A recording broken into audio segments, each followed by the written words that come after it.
आप ईमानदारी से बताइएगा कि आप में से कितने लोग ये जानते हैं कि जो नोट है ना, ये कागज के नहीं होते हैं। जी हां, हमारे यहां जो नोट चलता है वो कागज का नहीं होता है। भाई कागज का होता तो इतने सालों साल एक तो चलता नहीं, दूसरी बात गलती से भी अगर भीग जाता तो एकदम लुगदी बन जाता। तो नोट किस चीज का होता है, चलिए भी मैं बता रहा हूं।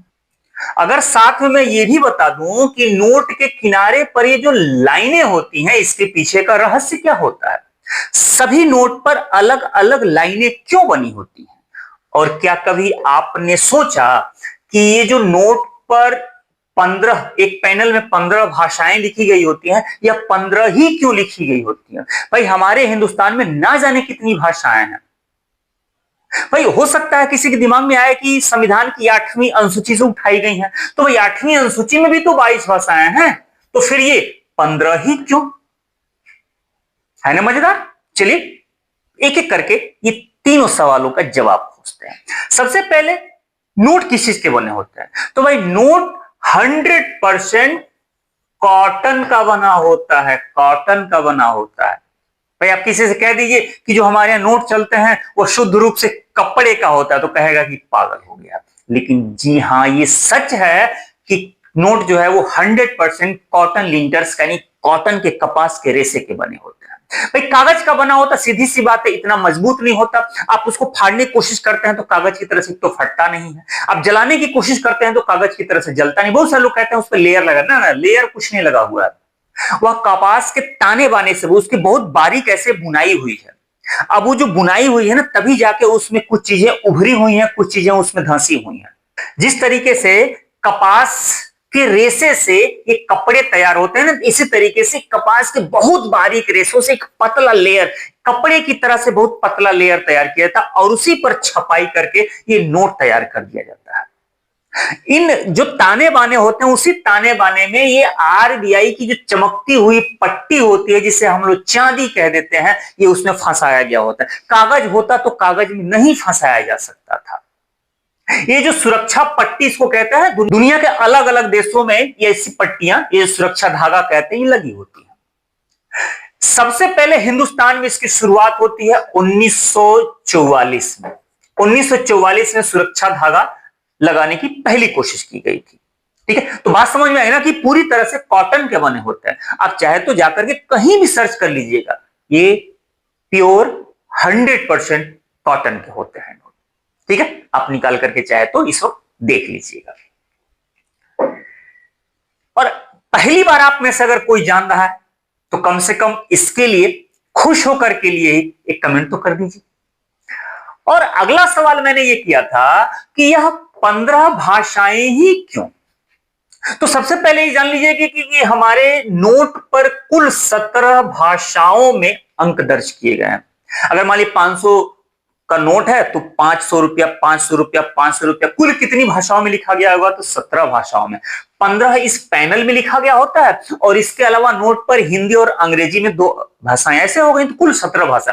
लेकिन सवाल मेरा यह था कि यह पैनल में 15 ही भाषाएं क्यों। हिंदुस्तान में तो अनेक भाषाएं बोली जाती हैं। तो इसका सीधा जवाब है भाई कि 8वीं अनुसूची से उठाई गई है, सीधी सी बात।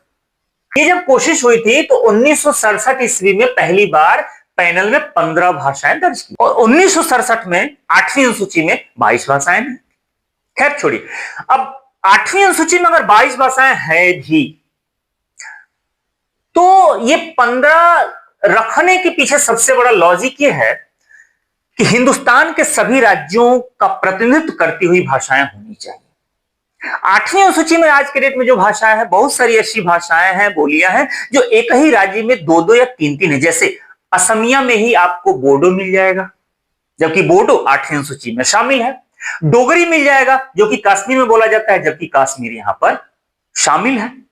आपको हिंदी मिल जाएगा, जबकि आपको झारखंड में, बिहार में मैथिली और संथाली भी मिल जाएगा।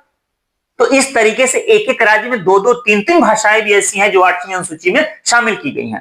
तो कुल मिला के बात उसकी नहीं है, बात यह है कि एक एक भाषाएं उठाई गई जो पूरे हिंदुस्तान का प्रतिनिधित्व करती हुई असमिया, बांग्ला, गुजराती, कन्नड़, काश्मीरी, कोंकणी, मलयालम, मराठी, नेपाली, उड़िया, पंजाबी, संस्कृत, तमिल, तेलुगु और उर्दू। इससे भी मजेदार बात यह है कि यह अंग्रेजी के अल्फाबेट के हिसाब से क्रम इसका निर्धारित किया गया है। अब देखिएगा, असमिया ए है, Bangla B, Gujarati G, Kannada K, Kashmiri K, Konkani K, Malayalam M, Marathi भी M, Nepali N, Orissa O, Punjabi P, Sanskrit S, Tamil T, Telugu T और उर्दू यू। अब चूंकि यू सबसे आखिर में आ रहा है तो देखिएगा उर्दू सबसे लास्ट में है, और असमिया का क्रम ए से है तो असमिया सबसे ऊपर है। बात समझ में आ गई ना कि कुल 15 भाषाएं ही क्यों हैं और इनका क्रम कैसे निर्धारित किया गया है। एक और मजेदार बात यह है कि ये जो नोट की डिजाइन आपको दिख रही है, इसमें कुछ भी हवा में नहीं है। ये जैसे भी ये डिजाइन तैयार की गई, यहां 500 क्यों लिखा गया है, यहां 500 क्यों लिखा गया है, यहां पर ऐसे ये गाढ़े रंग की पट्टी क्यों है, यहां पर ये लाइनें क्यों, सबके पीछे कोई ना कोई एक राज छुपा हुआ है। अगर आप इन सभी राज के बारे में जानना चाहते हैं तो कमेंट करके बताइएगा, मैं जरूर इस पे वीडियो बना दूंगा। लेकिन चूंकि आज वीडियो बहुत लंबा हो जाएगा तो उसके बारे में चर्चा नहीं करूंगा। प्रत्येक नोट पर अलग अलग आकृति क्यों है, कहीं पे रानी का बाव है तो कहीं पे लाल किला है, कहीं पे संसद, कहीं अलग अलग नोट पर कुछ भी है, सबके पीछे एक एक कहानी है। खैर, इसकी चर्चा बाद में, अगर आप कमेंट करेंगे तो मैं इस पर वीडियो जरूर बना दूंगा। आइए देखते हैं इस नोट पर इस लाइन के पीछे क्या रहस्य है। तो देखिए, ये जो लाइनें हैं ना, इसे ब्लिड मार्क्स कहा जाता है। इसे क्या कहा जाता है? ब्लिड मार्क्स कहा जाता है। ये उन भाई बहनों के लिए बनाया गया होता है जो आंख से नहीं देख सकते हैं लोग, वो सिर्फ नोट को ऐसे छू करके बस जान सकते हैं कि वो कौन सा नोट है। तो 100 रुपए के नोट, ये उभरी हुई डिजाइन है। 100 रुपए के नोट पर 4 लाइन होती है। ठीक है, अगर 4 लाइन आपको दिख रहा है तो समझ जाइए कि, अगर आप आंख से नहीं देख पा रहे, आप में से जो लोग भी, तो 4 लाइन है तो समझिए कि 100 रुपए के नोट है।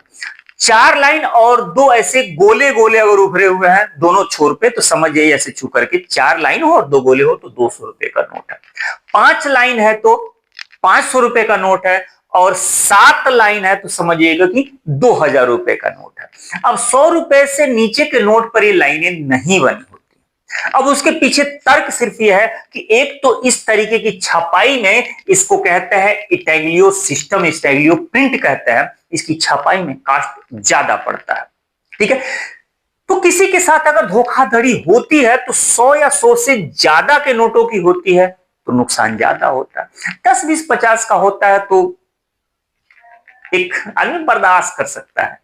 ठीक है, उस पे भी बनता तो कास्ट ज्यादा पड़ती। तो गवर्नमेंट ने सोचा कि चलो 10-20 की अगर किसी के साथ कोई धोखाधड़ी करता है तो एक लेवल तक ठीक है, लेकिन अब 100, 200, 500, 2000 की नोट के साथ धोखाधड़ी तो नहीं हो सकती। इसलिए ये छू करके आप जान सकते हैं कि कितने रुपए का नोट है। तो कैसा लगा आज का वीडियो? ये 3 चीजें मैंने बताया कि नोट जो होते हैं वह प्योर कॉटन के बने होते हैं, ये लाइनें क्यों होती हैं, और नोट में 15 भाषाएं ही पैनल में क्यों होती हैं। वीडियो कैसा लगा ये कमेंट करके जरूर बताइएगा। इस नोट से संबंधित और कौन सी जानकारी आप जानना चाहते हैं ये भी कमेंट करके बताइएगा। मिलते हैं ऐसे ही मजेदार वीडियो के साथ, तब तक अपना ख्याल रखिए।